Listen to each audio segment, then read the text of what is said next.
ನಾನು ಹೇಳ್ತಾ ಇದ್ದೆ ನನಗಲ್ಲ, ನಾನು ತುಂಬಾ ಒಳ್ಳೆಯವನು, ನಾನು ತುಂಬಾ ಸಾಚ, ನಾನು ಇದೆಲ್ಲ ಯಾವುದು ಹೇಳಲೇ ಇಲ್ಲ. ಅವ್ರ ಹತ್ರ ಫಸ್ಟ್ ಹೇಳಿದ್ ನೋಡು, ನಾನು ಈ ತರ ಇದ್ದೆ, ನಾನು ಈ ತರ ತಪ್ಪುಗಳು ಮಾಡಿದ್ದೀನಿ, ಸರಿ ಮಾಡ್ಕೋಬೇಕು ಅಂತ ಇದ್ದೀನಿ. ಆಮೇಲೆ ಒಂದಿನ ಕುತ್ಕೊಂಡು ಎಕ್ಸ್ಪ್ಲೇನ್ ಮಾಡಿದ್ರು, ಹಿಂಗಿರತ್ತಮ್ಮ, ಏನಾದ್ರೂ ನಾನು ಬಂದ್ರೆ ರೆಸ್ಪಾಂಡ್ ಮಾಡದೆ ಬಿಟ್ಬಿಟ್ಟೆ. ಆಮೇಲೆ ಬರೀ ಇದೇ ಕೆಲಸ ಆಗೋಯ್ತು ಅಂತ ನಾನು ರೆಸ್ಪಾಂಡ್ ಮಾಡದೆ ಬಿಟ್ಬಿಟ್ಟೆ. ಇಲ್ಲ ಇನಿಷಿಯಲಿ ಇವ್ರು ಇದೇ ಕೆಲಸ ಇವ್ರಿಗೆ ಮಾಡ್ಕೊಂಡು ಕೂತಿರ್ತಾರೆ ಅಂತ. ಯಾರು ಚೆನ್ನಾಗಿರೋ ಹುಡುಗಿ ಮೆಸೇಜ್ ಮಾಡೋದು ಕ್ಲಿಯರ್ ಆಗಿ ಗೊತ್ತಾಗ್ಬಿಡುತ್ತೆ, ಫೇಕ್ ಅಕೌಂಟ್ ಅಂತ. ನನ್ನ ಮದ್ವೆ ಆಗಿ ಮಗು ಇದೆ, ಇವಾಗ ಯಾರು ಚೆನ್ನಾಗಿರೋರು ಮಾಡ್ತಾರೆ ಈ ಕ್ಲಿಯರ್ ಆಗಿ ಗೊತ್ತಾಗ್ಬಿಡುತ್ತೆ ನನಗೆ. ಸೋಷಿಯಲ್ ಮೀಡಿಯಾ ಎಷ್ಟು ಅಡ್ವಾಂಟೇಜ್ ಇದೆ ಅಷ್ಟೇ ಡಿಸ್ಅಡ್ವಾಂಟೇಜ್ ಜಾಸ್ತಿ ಇದೆ. ಯಾವ ಪ್ಲಾಟ್ಫಾರ್ಮ್ ನ ಯಾವ ತರ ಯೂಸ್ ಮಾಡ್ಕೋಬೇಕು ಆ ತರ ಯೂಸ್ ಮಾಡ್ಕೋಬೇಕು. ಅದು ಮಿಸ್ಯೂಸ್ ಆಗ್ತಾ ಇದೆ ಅಷ್ಟೇ. ಆಗ್ತಾ ಇದೆ. ಫಿಟ್ನೆಸ್ ಅಲ್ಲಿ ಇರೋರ್ನ ಆ ತರ ದೃಷ್ಟಿಯಿಂದ ನೋಡೋದು ಬಿಟ್ಟು ನೋಡೋದನ್ನ ನಿಲ್ಲಿಸಿ ಸ್ವಲ್ಪ ಒಳ್ಳೆ ದೃಷ್ಟಿಯಿಂದ ನೋಡಿ. ಅದ್ರಲ್ಲಿ ಕಷ್ಟಪಟ್ಟು ಮಾಡೋರು ಇರ್ತಾರೆ, ಪ್ಯಾಷನೇಟ್ ಆಗಿ ಮಾಡೋರು ಇರ್ತಾರೆ. ಬಾಡಿ ಬಿಲ್ಡಿಂಗ್ ನ ಪಾಪ ಲೈಫ್ ತರ ನೋಡು ಕಷ್ಟಪಟ್ಟು ಶ್ರೀಮಂತರು ಯಾರು ಬಾಡಿ ಬಿಲ್ಡಿಂಗ್ ಮಾಡ್ತಾ ಇಲ್ಲ. ನಮ್ಮಿಂದ ನೀವೀಗ ಏನೋ ಒಳ್ಳೇದನ್ನ ಕಲಿತೀರೋ ಬಿಡ್ತಿರೋ, ಕೆಟ್ಟದನ್ನಂತೂ ಕಲಿಯಕ್ ಹೋಗ್ಬೇಡ್ರಿ. ನಾವೀಗ ಯಾರ ಬಗ್ಗೆನೂ ಕೆಟ್ಟದಾಗ ಮಾತಾಡಿ ನಮ್ಗೆ ₹1 ಸಿಗಲ್ಲ. ಹೌದು, ಅವ್ರ ಕಡೆ ಚೆನ್ನಾಗಿರ್ಲಿ, ನಾವು ನಮ್ಮ ಕಡೆ ಚೆನ್ನಾಗಿರ್ತೀವಿ. ಯಾವಾಗ ನಿಮ್ ಲೈಫಲ್ಲಿ ಒಂದು ಕ್ಲಾರಿಟಿ ಬರುತ್ತೆ ಯಾವ್ದನ್ನ ಅಕ್ಸೆಪ್ಟ್ ಮಾಡ್ಕೋಬೇಕು, ಯಾವ್ದನ್ನ ನೆಗ್ಲೆಕ್ಟ್ ಮಾಡ್ಬೇಕು ಅಂತ. ಆ ಕ್ಲಾರಿಟಿ ಯಾವಾಗ ನಿಮ್ಗೆ ಬಂದಿದೆ ಅಂದ್ರೆ that means you are matured in your life. ನಾನು ಈ ಗಾಸಿಪ್ ಮಾಡೋರು ಯಾರನ್ನೂ ಹತ್ರ ಸೇರ್ಸಲ್ಲ. ಇವಳು ಗಾಸಿಪ್ ಮಾಡ್ತಾ ಇದ್ರೆ ಅದನ್ನ ಎಂಟರ್ಟೈನ್ ಮಾಡಲ್ಲ, ನನ್ ಬೈತಾನೆ. ಯಾಕಂದ್ರೆ ನಮ್ಗೆ ಅದು ಅವಶ್ಯಕತೆ ಇಲ್ಲ, ನಮ್ಗೆ ಅದರಿಂದ ಇನ್ಕಮ್ ಬರಲ್ಲ. ನಾನು ನಮ್ಮ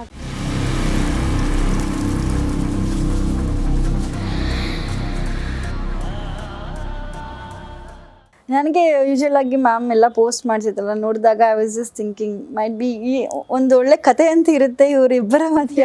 ಕತೆನ ಅಟ್ಲೀಸ್ಟ್ ತಿಳ್ಕೊಳ್ಳೋಣ. ಬಿಕಾಸ್ ತುಂಬ ಸರ್ ಇವತ್ತು ಒಬ್ಬರು ವಿಡಿಯೋ ನೋಡ್ತಾ ಇರ್ತೀವಿ ಒಂದು ಕಪಲ್ಸ್ದು, ಒಂದು ತಿಂಗಳಿಗೆ ಆ ಕಪಲ್ಸ್ ವಿಡಿಯೋ ಇರಲ್ಲ ಸೋಷಿಯಲ್ ಮೀಡಿಯಾ. ಇವತ್ತು ನಿಮಗೆ ಫೋಟೋಸೇ ಇರಲ್ಲ ಅದರಲ್ಲಿ, ಪ್ರೊಫೈಲ್ 4 ವರ್ಷದಿಂದ ನಿಮಗೆ ನಾನು ಆತರ ಎಷ್ಟೊಂದು ಪ್ರೊಫೈಲ್ಸ್ ನೋಡ್ಬಿಟ್ಟಿದೀನಿ. ಇವತ್ತಿರೋದು ಅವ್ರದ್ದು, ನಾಳೆ ಫುಲ್ ಎಲ್ಲ ಕಪಲ್ ಫೋಟೋಸ್ ವಿಡಿಯೋಸ್ ಎಲ್ಲ ಡಿಲೀಟ್. ಯಾಕಂದ್ರೆ ಒಂದು ಬ್ರೇಕಪ್ ಆಗೋಗಿರುತ್ತೆ, ಇಲ್ಲ ಡಿವೋರ್ಸೇ ಆಗೋಗಿರುತ್ತೆ. ಆ ಜೋಶಲ್ಲಿ ನಿಮಗೆ ಅವ್ರಿಗೆ ಏನೋ ಜನಕ್ಕೆ ಗೊತ್ತಾಗಬೇಕು, ನಾವು ಜನಕ್ಕೆ ತೋರಿಸ್ಬೇಕು, ಆ ಜೋಶಲ್ಲಿ ಪಾಪ ಹಾಕಿರ್ತಾರೆ ಎಲ್ಲರೂ. ಈಗ ರಿಲೇಷನ್ಶಿಪ್ಪಲ್ಲಿ ಸರ್ವೈವ್ ಆಗೋದೇ ತುಂಬ ಕಷ್ಟ ಆಗ್ಬಿಟ್ಟಿದೆ. ಬಟ್ ನಿಮ್ಮಿಂದ ಇವತ್ತು ಒಂದು ಪಾಠ ಕಲ್ತ್ವಿ ಸರ್. ಏನು ಗೊತ್ತಾ, ಇಷ್ಟ ಆದಮೇಲೆ ನಾವೇನು ಅಂತ ಅವ್ರಿಗೆ ಹೇಳ್ಬಿಟ್ಟು ಲವ್ ಬೇಡ ಏನು ಬೇಡ ಮದುವೆ ಆಗ್ತೀನಿ. ನಾನು ಹೇಳ್ತಾ ಇದ್ದೆ ನನಗಲ್ಲ, ನಾನು ತುಂಬ ಒಳ್ಳೆಯವನು, ನಾನು ತುಂಬ ಸಾಚ, ನಾನು ಇದೆಲ್ಲ ಯಾವುದು ಹೇಳಲೇ ಇಲ್ಲ. ಅವ್ರ ಹತ್ರ ಫಸ್ಟ್ ಹೇಳಿದ್ ನೋಡು, ನಾನು ಈ ಥರ ಇದ್ದೆ, ನಾನು ಈ ಥರ ತಪ್ಪುಗಳು ಮಾಡಿದ್ದೀನಿ, ಸರಿ ಮಾಡ್ಕೋಬೇಕು ಅಂತ ಇದ್ದೀನಿ, ಅದಕ್ಕೆ ಮದುವೆ ಆಗಬೇಕು ಅಂತ ಇದ್ದೀನಿ ನಾನೀಗ. ನಾವು ಇದನ್ನ 3ನೇವ್ರು ಯಾರೋ ಹೇಳ್ಬಿಟ್ಟು ಈಗಲೂ ಟ್ರೈ ಮಾಡೋರು ಎಂತವ್ರು ಹೇಳ್ರಿ. ನಾನು ಒಂದು 4-5 ವರ್ಷದ ಹಿಂದೆ ಮಾಡಿರೋದನ್ನ ಈಗ ಹೇಳಕ್ ಟ್ರೈ ಮಾಡೋದು ಅವ್ರಿಗೆ. ಈ ತರ ಇದ್ದ ಅವನು, ಈ ತರ ಮಾಡ್ತಾ ಇದ್ದ, ಆಗ್ಲೇ 4 years ಆದ್ಮೇಲೆ ಹೇಳೋದೆಲ್ಲ. ನಾನು ಅದಕ್ಕೆ ನಾನು ಫಸ್ಟೇ ಹೇಳ್ಬಿಡ್ತೀನಿ. ಮೆಸೇಜ್ ಬಂದಾಗ ನಾನು ಡುಮ್ಮೋ ಇಲ್ಲಿ ನೋಡು ಯಾವ್ದು ಮೆಸೇಜ್ ನಾನೇನಾದ್ರು ತಪ್ಪು ಮಾಡಿದ್ದೆ ಅಂತ ಅಂದಾಗ ಅವರೇ ರಿಪ್ಲೈ ಮಾಡ್ತಾರೆ, ಅದಕ್ಕೆ ನಾನು ರಿಪ್ಲೈ ಮಾಡಲ್ಲ. ಇವಾಗ ಎಲ್ಲೋ ಪಾಪ ನೀವು ಅವಾಗ ಮಾತಾಡೋದ್ಲೆ ಇವಾಗೆಲ್ಲ ಉರ್ಕೊಬಿಟ್ಟಿದ್ದಾರೆ ಅನ್ಸುತ್ತೆ. ನಾನು ಹೇಳ್ತಾ ಇಲ್ಲ, ಈಗ ನಾನೊಬ್ಬ ನಾರ್ಮಲ್ ಆಗಿದ್ದೆ ಅನ್ಕೊಳ್ಳಿ, ನಾನು ಏನೋ ಒಂದು 500 ಫಾಲೋವರ್ಸ್ ಇತ್ತು, ನನ್ನ ಜನಕ್ಕೆ ಗೊತ್ತಿಲ್ಲ, ಯಾರು ಕೇರ್ ಮಾಡಲ್ಲ ನಿಮ್ಮನ್ನ. ನೀವು 100 ಜನದ ಜೊತೆ ಓಡಾಡಿದ್ರು ನಿಮ್ಮನ್ನ ಯಾರು ಕೇರ್ ಮಾಡಲ್ಲ, ನಿಮ್ಮನ್ನ ಯಾರು ಫ್ಲರ್ಟ್ ಅದು ಇದು ಜನ ಮಾತಾಡೋದು ಯಾರು ಅಂತಂದ್ರೆ ನೀವು ಜಾಸ್ತಿ ಜನಕ್ಕೆ ಗೊತ್ತಿದ್ದಾಗೇನೆ, ಆಯ್ತಾ. ಈಗ ನೀವು ಈಗಲೂ ಹೆಂಗೆ ಅಂತಂದ್ರೆ ಎಷ್ಟೊಂದು ಜನ ಅವರೇ ಮೆಸೇಜ್ ಮಾಡ್ತಾರೆ.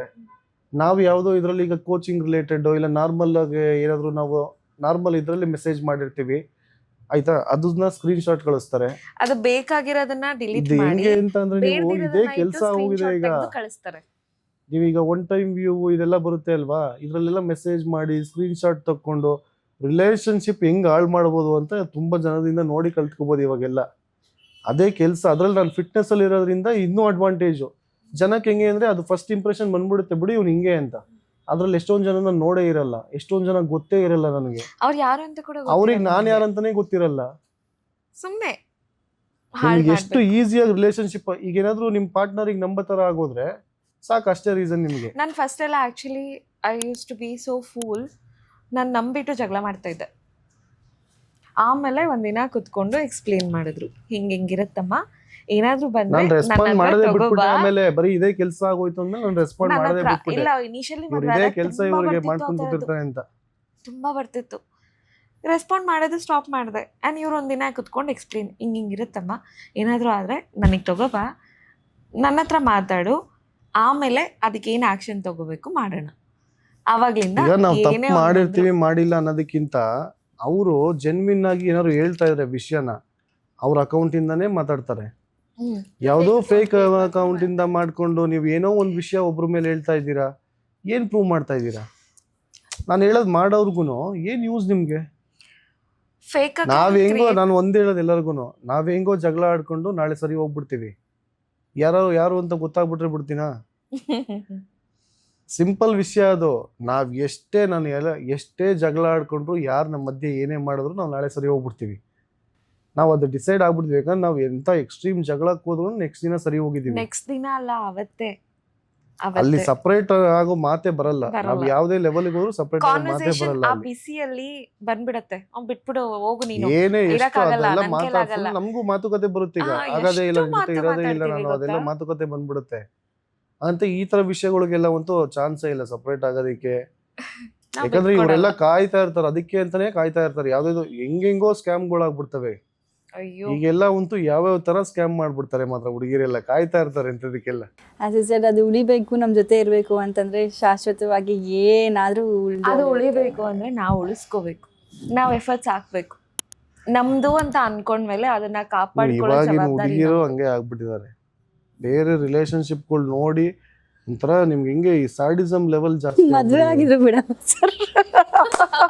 ಅಲ್ಲ, ಈಗ ಬೇರೆಯವ್ರು ಚೆನ್ನಾಗಿರ್ಬೇಕು, ಸರಿ ಬಿಡು, ಇವ್ನು ಏನೋ ಅವಾಗ ತಪ್ಪು ಮಾಡಿದ್ದ, ಇಲ್ಲ ಅವಾಗ ಮೆಸೇಜ್ ಮಾಡಿದ್ದ, ಇನ್ನೊಂದ್ ಮಾಡಿದ್ದ, ಇವಾಗ ಹೆಂಗೋ ಚೆನ್ನಾಗಿದ್ದಾನೆ, ಅದನ್ನೆಲ್ಲ ಯಾರು ನೋಡಲ್ಲ. ಈಗ ಹಿಂಗಾರು ಮಾಡಿದನ್ ಹಾಳು ಯಾವಾಗಿಂದೋ ನೋಡಿ ಇಷ್ಟ ಚೆನ್ನಾಗಿದ್ದಾನೆ, ಇಷ್ಟ ಚೆನ್ನಾಗಿ ವಿಡಿಯೋ ಎಲ್ಲ ಮಾಡ್ಬೇಕಲ್ಲ. ಈಗೆಲ್ಲ ಆ ತರನೇ ಹೋಗಿರೋದು, ಬರೀ ಅದೇ ಕೆಲ್ಸನೇ. ನೀನು ಒಂದ್ ಫೇಕ್ ಅಕೌಂಟ್ ಇದು ಮಾಡ್ಕೊಂಡು ನಮ್ದಂತ ಏನೋ ಅಲ್ಲ. ತಂದಾಗ್ತಾ ಇದೀಯ ಎಲ್ಲ ಅಂದ್ರೆ ಈ ತರ ಯಾರು ಸ್ವಲ್ಪ ಇನ್ಫ್ಲೂಯೆನ್ಸರ್ ಕಪಲ್ಗಳು ಇವೆಲ್ಲ ಇದ್ರೆ ತುಂಬಾ ನಡೆಯುತ್ತೆ. ಇದೇ ಕೆಲ್ಸ. ನನಗೆ ಅದೇ ಈಸಿಯಾಗಿ ಗೊತ್ತಾಗ್ಬಿಡುತ್ತೆ. ಯಾರು ಚೆನ್ನಾಗಿರೋ ಹುಡುಗಿ ಮೆಸೇಜ್ ಮಾಡೋದು ಅಂದ್ರೆ ಕ್ಲಿಯರ್ ಆಗಿ ಗೊತ್ತಾಗ್ಬಿಡುತ್ತೆ. ಫೇಕ್ ಅಕೌಂಟ್ ಅಂತ. ನನ್ ಮದ್ವೆ ಆಗಿ ಮಗು ಇದೆ, ಇವಾಗ ಯಾರು ಚೆನ್ನಾಗಿರೋರು ಮಾಡ್ತಾರೆ ಈ ಕ್ಲಿಯರ್ ಆಗಿ ಗೊತ್ತಾಗ್ಬಿಡುತ್ತೆ ನನಗೆ. ಒಂದು ಯಾವ್ದಾದ್ರು ಫ್ರೀ ಆಗಿ ಕೋಚಿಂಗ್ ಕೇಳಕ್ ಮಾಡಿರ್ತಾರೆ, ಇಲ್ಲ ಅಂದ್ರೆ ಈ ತರ ಏನಾದ್ರು ಸ್ಕ್ಯಾಮ್ ಏನೇ ಮಾಡೋದು. ಇಲ್ಲ ಇನ್ನೊಂದು ಕಾನ್ಸೆಪ್ಟ್, ನಾನು ಸಿಂಪಲ್ ಆಗಿ ಇವ್ರಿಗೂ ಎಷ್ಟೊಂದು ಸಲ ಹೇಳಿದೀನಿ, ಮದ್ವೆ ಆಗಿದೆ ಅಂತಂದ್ರೆ ನೀವು ಬೇರೆ ಹುಡುಗಿರ ಹತ್ರ ಮಾತಾಡೋದು ತಪ್ಪು ಅಂತನ, ಇಲ್ಲ ಫ್ಲರ್ಟ್ ಅಂತನ? ನೀವು ಯಾವ ದೃಷ್ಟಿಲಿ ಮಾತಾಡ್ತಾ ಇದೀರಾ ಅದು ಮ್ಯಾಟರ್ ಆಗುತ್ತೆ. ನೀವ್ ಯಾವ ತರ ಈಗ ಫ್ರೆಂಡ್ಶಿಪ್ ಇರುತ್ತೆ, ಇಲ್ಲ ಅಕ್ಕ ತಂಗಿ ಇರ್ತಾರೆ, ನೀವು ಯಾವ್ದೋ ಒಂದ್ ಇದ್ರಲ್ಲಿ ಮಾತಾಡ್ತಾ ಇರ್ತೀರಾ. ನೀವು ಮದ್ವೆ ಆಗಿದೆ ಅಂತಂದ್ರೆ ನೀವು ಬರೀ ಬೇರೆ ದೃಷ್ಟಿಲೇ ಮಾತಾಡ್ತಾ ಇದೀರಾ. ನೀವು ಒಂದು ಹುಡುಗಿ ಟ್ರೈನ್ ಮಾಡ್ತಾ ಇದೀರಾ ಅಂದ್ರೆ ಬೇರೆ ದೃಷ್ಟಿಲೇ ಮಾಡ್ತಾ ಇದೀರಾ.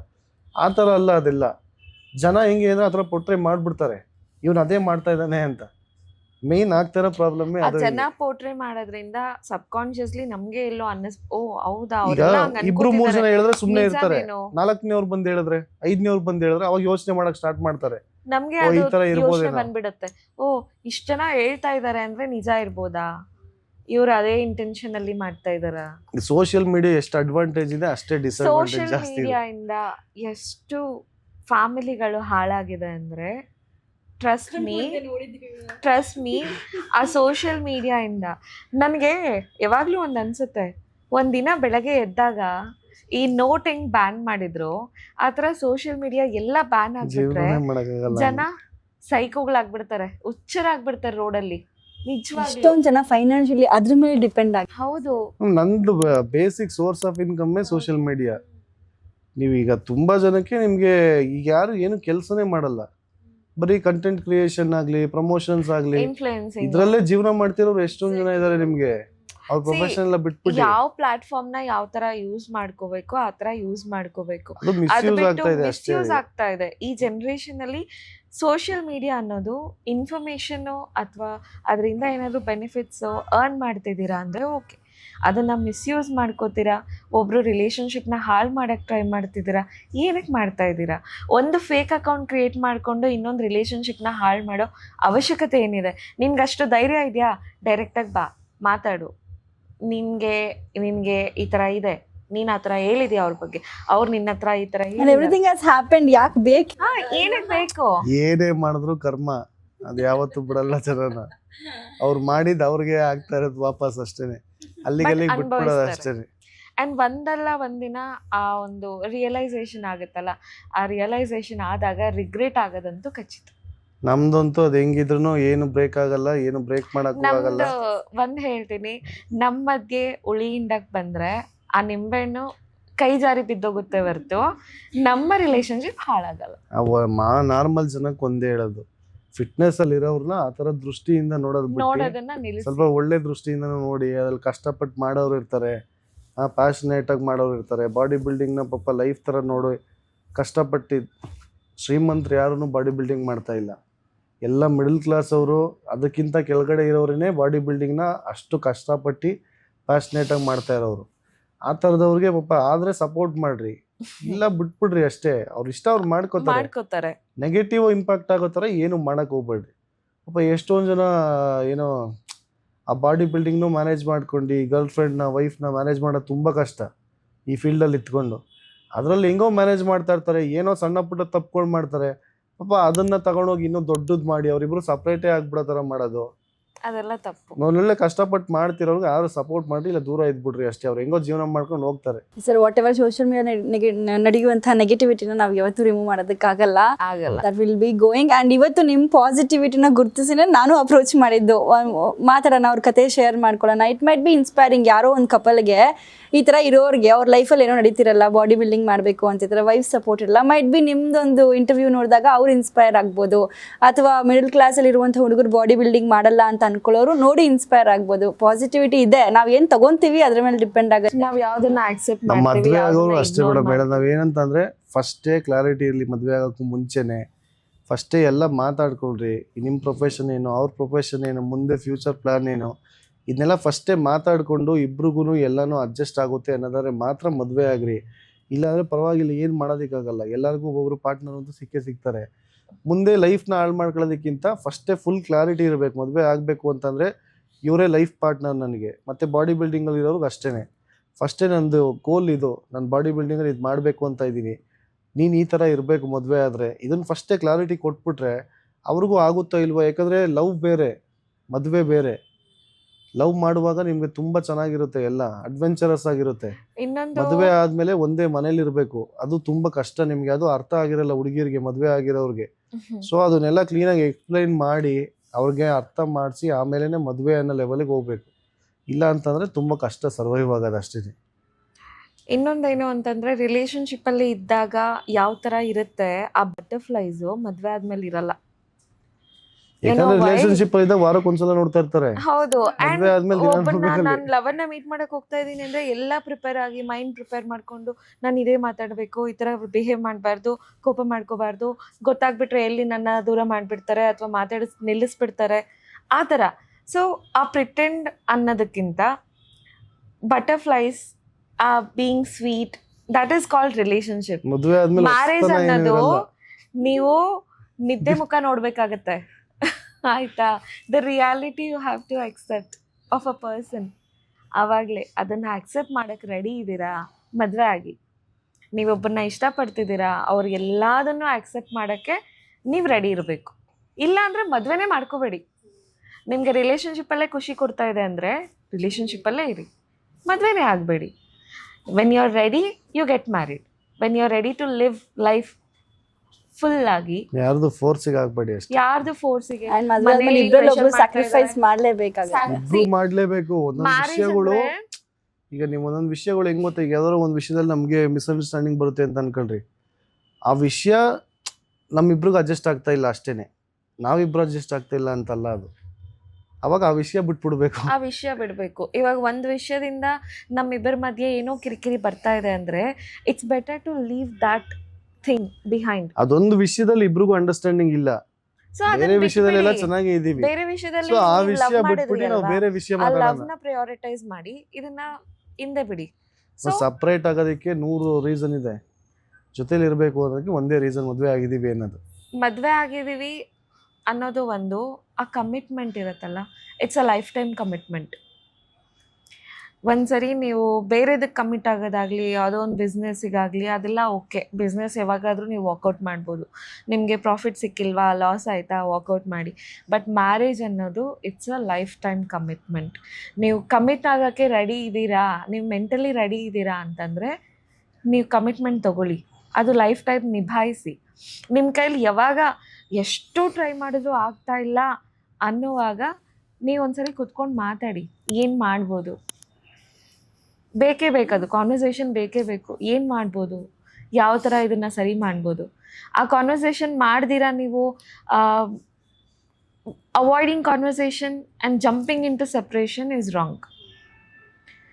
ಸಪ್ರೇಟ್ ಆಗೋಕ್ಕೆ ಮುಂಚೆ ನೀವು ಒಂದ್ಸರಿ ಕೂತ್ಕೊಂಡು ಎಲ್ಲಿ ತಪ್ಪಾಯಿತು, ಯಾಕೆ ಹಿಂಗಾಯಿತು ಕೂತ್ಕೊಂಡು ಮಾತಾಡಿ. ಯಾವ ಥರ ಸರಿ ಮಾಡ್ಬೋದು, ಯಾವ ಥರ ತಿದ್ಕೋಬೋದು ಮಾತಾಡಿ, ಮತ್ತೆ ರೀಸ್ಟಾರ್ಟ್ ಮಾಡಿ. That is called marriage, that is called commitment. All the best sir ನಿಮಗೆ, ನಿಮ್ಮ ಕೆರಿಯರ್ಗೆ. ಆ್ಯಂಡ್ ನೀವು ಹೇಳ್ದಂಗೆ ಇನ್ನೊಂದು 10 ವರ್ಷದಲ್ಲಿ ನಾನು ಅವಾಗ ಹೇಳ್ಕೊಬೇಕು, ಇವ್ರನ್ನ ನಾನು ಹಾಕಿರ್ದು ಇಂಟರ್ವ್ಯೂ ಮಾಡಿದ್ದೆ, ಇವ್ರು ನನಗೆ ಗೊತ್ತು ಅಂತ ಹೇಳ್ಕೊಳ್ಳೋ ಅಷ್ಟು ಒಂದು ಮಟ್ಟಕ್ಕೆ ಬೇರೆ. ಅದೇ ಹೇಳ್ದಂಗೆ ಯಾವುದೋ ಪುಟ್ಟ ಹಳ್ಳಿಲ್ಲ ಒಂದು ಇವತ್ತು ಕರ್ನಾಟಕನ ಇಂಟರ್ನ್ಯಾಷನಲ್ ಲೆವೆಲಲ್ಲಿ ರೆಪ್ರೆಸೆಂಟ್ ಮಾಡಿದ್ರೆ ಅದು ನಮಗಂತೂ ಸಿಕ್ಕಾಪಟ್ಟೆ ಹೆಮ್ಮೆ ಆ್ಯಂಡ್ ಖುಷಿ ಆಗುತ್ತೆ. All the best for your journey. And ನಿಮ್ಮ ಲೈಫಿಗೆ ಬಂದಿರುವಂಥ ನಿಮ್ಮ ದೇವತೆಯಿಂದ ನಾನು ಇವತ್ತು ನಿಮ್ಮನ್ನು ಅಪ್ರೋಚ್ ಆಗೋದಕ್ಕಾಯಿತು. Because is such a wonderful soul. ಅವ್ರು ಪ್ರತಿ ಸತಿ ಅವ್ರ ವೀಡಿಯೋಗಳನ್ನ ನಾನು ಜಿಮ್ಮಲ್ಲಿ ಹಾಕೋದೆಲ್ಲ ನೋಡಿದಾಗ ಐ ವುಡ್ ಬಿ ಫೀಲ್ ಮದ್ವೆ ಆದ್ಮೇಲೆ ನಮಗೂ ಇದೇ ತರ ಲೈಫ್ ಇರುತ್ತೆ. ಆತರ ಪ್ರಾಬ್ಲಮ್ ಅದೇ, ಈಗ ಎಕ್ಸ್ಪೆಕ್ಟೇಷನ್ ಆತರ ಆಗಿ ವರ್ಕೌಟ್ ಮಾಡಿ ಆತರ ವರ್ಕೌಟ್ ವಿಡಿಯೋಸ್ ಎಲ್ಲ ಹಾಕಿದಾಗ್ಲೂ ನಾನು ತುಂಬಾ ಅಲ್ಲ ಪಾಸಿಟಿವಿಟಿ ಇರುತ್ತೆ. ಎಲ್ಲ ಏನ್ ಅನ್ಕೋತಾರೆ ಅಂದ್ರೆ ನಮಗೂ ಈ ತರ ಪಾರ್ಟ್ನರ್ ಸಿಗ್ತಾರೆ, ನಮ್ ಮದ್ವೆ ಆದವನು ಈ ತರ ಇರ್ಬೇಕು, ಈ ತರ. ನಾನು ಅದನ್ನೇ ಹೇಳೋದು, ನಮ್ಮಿಂದ ನೀವೀಗ ಏನೋ ಒಳ್ಳೇದನ್ನ ಕಲಿತೀರಾ ಬಿಡ್ತೀರೋ, ಕೆಟ್ಟದನ್ನಂತೂ ಕಲಿಯಕ್ ಹೋಗ್ಬೇಡ್ರಿ. ಈಗ ನಾವಿಬ್ರು ಐಡಿಯಲ್ ಕಪಲ್ ಅಂತ ಹೇಳಲ್ಲ, ಏನೋ ಚಿಕ್ಕ ಪುಟ್ಟದ ಏನಾದ್ರು ಒಳ್ಳೇದು ಕಲಿಯೋದಿದ್ರೆ ಕಲೀರಿ ಅಷ್ಟೇ. ಬೇರೆ ದೂರ ಏನೋ ಕೆಟ್ಟದ್ದು ಇದರಿಂದ ಎಲ್ಲ ದೂರ ಇರಿ. ಅವ್ರನ್ನೆಲ್ಲ ಒಂದಷ್ಟು ಸಿಕ್ಕಾಪಟ್ಟೆ ಪಾಸಿಟಿವಿಟಿ ಇದೆ ಸರ್. ಅಯ್ಯೋ ಅದು ನಿಮ್ಗೆ ವಯಸ್ಸಾಗ್ತಾ ಆಗ್ತಾ ಪಾಸಿಟಿವಿಟಿ ಮೆಚುರಿಟಿ ಜೊತೆ ಬಂದ್ಬಿಡುತ್ತೆ. ಪಾಸಿಟಿವಿಟಿ ಬೇರೆಯವ್ರ ಬಗ್ಗೆ ಕೆಟ್ಟದ್ದು ಮಾತಾಡೋದು ಬಿಟ್ಟು ನಮ್ ಬಗ್ಗೆ ನಾವು ಒಳ್ಳೇದ್ ಮಾತಾಡ್ಕೊಳ್ಳೋಣ, ನಾವು ಫಸ್ಟ್ ಕರೆಕ್ಟ್ ಆಗಿರೋಣ. ಅದು ನಿಮ್ಗೆ ವಯಸ್ಸಾಗ್ತಾ ಆಗ್ತಾ ಬಂದ್ಬಿಡ್ತದೆ. ನಾವೀಗ ಯಾರ ಬಗ್ಗೆನೂ ಕೆಟ್ಟದಾಗ ಮಾತಾಡಿ ನಮ್ಗೆ ₹1 ಸಿಗಲ್ಲ. ಅವ್ರ ಕಡೆ ಚೆನ್ನಾಗಿರ್ಲಿ, ನಾವು ನಮ್ ಕಡೆ ಚೆನ್ನಾಗಿರ್ತೀವಿ. ಏನೋ ನಮ್ ಕೈಲಿ ಒಳ್ಳೇದಾಗೋದನ್ನ ಕೆಲಸ ಮಾಡೋಣ ಅಷ್ಟೇ. ನಾವ್ ಆ ಮೈಂಡ್ ಸೆಟ್ ಬಂದ್ಬಿಟ್ಟಿದೀವಿ. 30 ವರ್ಷ ಹತ್ರ ಬಂದಾಗ ನಿಮ್ಗೆ ನ್ಯೂಟ್ರಲ್ ಆಗ್ಬಿಡ್ತೀರಾ, ಎಲ್ಲಾ ನೆಗೆಟಿವಿಟಿಯಿಂದ ದೂರ ಹೋಗ್ಬಿಡೋಣ. ನೆಗೆಟಿವ್ ಕಮೆಂಟ್ಸ್ ಅಷ್ಟೇ ನಾವು ಅಷ್ಟು ಕೇರ್ ಮಾಡಲ್ಲ. ಏನ್ ಮಾತಾಡ್ತೀರಿ, ಯಾರ ಬಗ್ಗೆ ನೆಗೆಟಿವ್ ಮಾತಾಡಿ ಏನ್ ನಾನು ಹೇಳ್ತೀನಿ, ಯಾವ್ದೋ ನೆಗೆಟಿವ್ ಕಮೆಂಟ್ ಬಂದ್ರೆ ಡಿಲೀಟ್ ಮಾಡು ಅಂತ ಮೆಸೇಜ್ ಹಾಕ್ತೀನಿ. ರಿಪ್ಲೈ ಇಲ್ಲ. ಇದೇ ನಾನು 5 ವರ್ಷದಿಂದ ರಿಪ್ಲೈ ಮಾಡ್ತಾ ಇದ್ದೆ, ಅದಕ್ಕೆ ರಿಪ್ಲೈ ಡಿಲೀಟ್ ಮಾಡ್ತೀನಿ, ಬ್ಲಾಕ್ ಮಾಡ್ತೀನಿ. ದಟ್ ಇಸ್ ಮೆಚುರಿಟಿ ಸರ್ ಅಲ್ವಾ? ವಯಸ್ಸಾಗ್ತಾ ಆಗ್ತಾ ಬಂದ್ಬಿಡುತ್ತೆ ನಿಮ್ಗೆ. ನೀವು ಯಾವಾಗ ನಿಮ್ ಲೈಫಲ್ಲಿ ಒಂದು ಕ್ಲಾರಿಟಿ ಬರುತ್ತೆ, ಯಾವ್ದನ್ನ ಅಕ್ಸೆಪ್ಟ್ ಮಾಡ್ಕೋಬೇಕು, ಯಾವ್ದನ್ನ ನೆಗ್ಲೆಕ್ಟ್ ಮಾಡ್ಬೇಕು ಅಂತ. ಆ ಕ್ಲಾರಿಟಿ ಯಾವಾಗ ನಿಮ್ಗೆ ಬಂದಿದೆ ಅಂದ್ರೆ that means you are matured in your life. ನಾನು ಈ ಗಾಸಿಪ್ ಮಾಡೋರು ಯಾರನ್ನೂ ಹತ್ರ ಸೇರ್ಸಲ್ಲ. ಇವಳು ಗಾಸಿಪ್ ಮಾಡ್ತಾ ಇದ್ರೆ ಅದನ್ನ ಎಂಟರ್ಟೈನ್ ಮಾಡಲ್ಲ. ನನ್ ಬೈತಾನ, ಯಾಕಂದ್ರೆ ನಮ್ಗೆ ಅದು ಅವಶ್ಯಕತೆ ಇಲ್ಲ, ನಮ್ಗೆ ಇನ್ಕಮ್ ಬರಲ್ಲ. ನಾನು ನಮ್ಮ ಅತ್ತೆ ಕುತ್ಕೊಂಡು ಯಾರ್ದೋ ವಿಷಯ ಏನೋ ಒಂದ್ ಗಾಸಿಪ್ ಮಾಡ್ತಿದ್ರೆ ಸುಮ್ನಿರಕ್ ಆಗಲ್ವೇನೆ? ಒಂದ್ ಕ್ಲಾರಿಟಿ ಬಂದ್ಬಿಡ್ತು, ಏನ್ ಗೊತ್ತಾ, ಇದರಿಂದ ದುಡ್ಡು ಬರುತ್ತೆ ಅಂದ್ರೆ ಮಾತ್ರ ನಿಮ್ಗೆ ಯೂಸ್, ಇಲ್ಲ ಯೂಸ್ ಇಲ್ಲ. ಯಾಕಂದ್ರೆ ದುಡ್ಡೇ ಅಲ್ಟಿಮೇಟ್ ಥಿಂಗ್ ಈಗ. And that's a practical thing too. Thank you so much ma'am. Approach ಮಾಡಿದ ತಕ್ಷಣ ನೀವು ತುಂಬಾನು ಟೈಮ್ ತಗೊಳ್ದೆ, ಆಸ್ ಐ ಸೆಡ್ ಓಕೆ ಇಲ್ಲ ಬರ್ತೀವಿ. ಬಿಕಾಸ್ ನನಗೆ ಇದೊಂದು ಸ್ಟೋರಿನ ಪರಿಚಯ ಮಾಡಿಸ್ಬೇಕು ಅನ್ನೋದು ತುಂಬ ದಿನದ. ಐ ಸೈಡ್ ಅಲ್ವಾ ನಾನು ನೋಡಿದ್ದೆ, ಐ ಗೆಸ್ 3-4 years ಆಯ್ತಾ ನಿಮ್ಮ ಪ್ರೊಫೈಲ್ ಹೊರಗೆ ಬರೋಕ್ಕೆ ಶುರುವಾಗಿ. Since then I have seen and few of my friends ಎಲ್ಲರಿಗೂ ನೀವು ಗೊತ್ತು. ಎಲ್ಲರೂ ನಿಮ್ಮ ಕತೆಗಳು ಕೇಳಿಸ್ಕೊಂಡಾಗ ಐ ವಾಸ್ ಜಸ್ಟ್ ಥಿಂಕಿಂಗ್ ಇಲ್ಲ ಮಾತಾಡಿಸ್ಬೇಕು ಒಮ್ಮೆ ಆದರೂ ಅಂತ. ಲವ್ ಸ್ಟೋರಿ ಕೇಳಬೇಕಾಗಿತ್ತು ಎಲ್ಲರೂ. ಇವತ್ತು ಲವ್ ಸ್ಟೋರಿ ಕೇಳಿರ್ತಾರೆ, ಸ್ಟೋರಿನೇ ಇಲ್ಲ. ಆಕ್ಚುಲಿ ನಮ್ಗೆ ಕಂಟೆಂಟ್ ಅಥವಾ ರೀಲ್ಸ್ ಅದಕ್ಕೆಲ್ಲ ಕಮೆಂಟ್ಸ್ ಬರುತ್ತೆ, ನಿಮ್ ಲವ್ ಸ್ಟೋರಿ ಶೇರ್ ಮಾಡಿ, ನಿಮ್ ಲವ್ ಸ್ಟೋರಿ ಯಾವ ತರ ಮೀಟ್ ಆದ್ರಿ, ಹೆಂಗ್ ಪರಿಚಯ ಆದ್ರಿ ಅಂತ. ನಮ್ದು ಲವ್ ಅಲ್ಲ ಅರೇಂಜ್ ಶಾರ್ಟ್ ಆಗಿದ್ರೆ ಅಷ್ಟೇ ಮದ್ವೆ ಆಗೋದು. ಈಗ ವರ್ಷಗಳ ಗಟ್ಲೆ ಹೋದ್ರಿ ಅಂದ್ರೆ ಚಾನ್ಸೇ ಇಲ್ಲ. ಶಾರ್ಟ್ ಆಗಿರೋರ್ನ ಮದ್ವೆ ಆಗಿರೋ ನೀವು ಇವಾಗ ಯಾರು ನೋಡಿದೀರಾ? ಅಲ್ಲ ನಾನು ಮುಂಚೆ ನೋಡಿದೀನಿ 10 ವರ್ಷ ಲವ್ ಮಾಡಿ ಮದ್ವೆ ಆಗಿರೋರ್ನ. ನೀವು 100ರಲ್ಲಿ ಒಬ್ರನ್ನ ತೋರಿಸ್ರಿ ಈಗ 10 ವರ್ಷ ಲವ್ ಮಾಡಿ ನಾನು ಮದ್ವೆ ಆಗಿದ್ದೀನಿ ಅಂತ. 10 ವರ್ಷ ಲವ್ ಮಾಡಿ ಮದ್ವೆ ಆಗಿ 6 ತಿಂಗಳಲ್ಲಿ ಡಿವೋರ್ಸ್ ಆಗ್ಬಿಟ್ಟಿರ್ತಾರ ಅವ್ರು. ಹೌದು, ಈಗ ಆ ತರ ಸಿಚುವೇಶನ್ ಆಗ್ಬಿಟ್ಟಿದೆ. 10 ವರ್ಷ ಮಾಡಿರೋ ಪ್ರೀತಿ ಮದ್ವೆ ಆದ 6 ತಿಂಗಳಿಗೆ ಸತ್ತೋಯ್ತಾ? ಈಗೆಲ್ಲ ತುಂಬಾ ಕಷ್ಟ ಅದು ನಿಮ್ಗೆ. ಈಗ ಅಷ್ಟೇ 3 ತಿಂಗಳಲ್ಲಿ ಡೇಟ್ ಮಾಡ್ಬೇಕು, 4ನೇ ತಿಂಗಳು ಮದ್ವೆ ಆಗ್ಬೇಕು, ಮುಗಿದೋಯ್ತು ಅಷ್ಟೇ. ಹೇಳ್ತಿಲ್ವಾ, ಲವ್ ಅಲ್ಲ ಅರೇಂಜು ಅಲ್ಲ, ಒಂದು ಮ್ಯೂಚುವಲ್ ಕಾನ್ವರ್ಸೇಷನ್ ಇಂದ ಬಿಲ್ಡ್ ಗೊತ್ತಾಗುತ್ತೆ ನೋಡೋರಿಗೆ ಈಗ ನಿಮ್ಮ ಕತೆ ಅಷ್ಟು ಅರ್ಥ ಆಗ್ಬಿಡುತ್ತೆ ನಿಮ್ಗೆ. Thank you all for watching this interview. Sir ನಿಮ್ಮ ಕಡೆಯಿಂದ ಒಂದು ಥ್ಯಾಂಕ್ ಯು ನೋಟ್ ಹೇಳ್ಬಿಡಿ. Thanks for inviting. Thanks for choosing us. ನಮ್ಮ ಬಗ್ಗೆ ಏನೇನು ಕೇಳಿದ್ದೀರಾ ಅದರಲ್ಲಿ ಒಂದು 90% ನಿಜ ಇರುತ್ತೆ. ಕಲಿಬೇಕು ಅನ್ಸಿಂದ ಕಲಿಬೋದು, ಬೇಡ ಅನ್ಸಿಂದ ಬಿಡ್ಬೋದು. ಆದ್ರೆ ಫಿಟ್ನೆಸ್ಗೆ ಯಾರ್ಯಾರು ಬರಬೇಕು ಅಂತ ಇದ್ದೀರಾ, ಕಷ್ಟಪಟ್ಟು ಮಾಡ್ತೀರಾ ಅಂದ್ರೆ 100% ಸಕ್ಸಸ್ಫುಲ್ ಆಗ್ತೀರಾ. ಸೊ ಎಲ್ಲರೂ ಬರ್ಬೋದು. Thank you so much.